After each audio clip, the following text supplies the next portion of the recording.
يا أيها المزمل قم الليل إلا قليلا. صلوا على النبي. بس عليك يزيدك. نصفه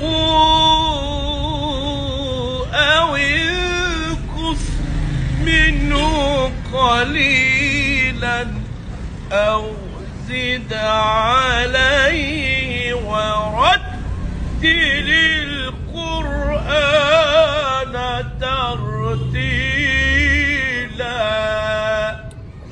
ما شاء الله لا قوة إلا بالله. الله عز وجل يقول إلا من أتى الله بقلب سليم. سبحان الله يا جماعة، الله عز وجل لا ينظر إلى صورنا ولا إلى أجسامنا، الله عز وجل بينظر يا جماعة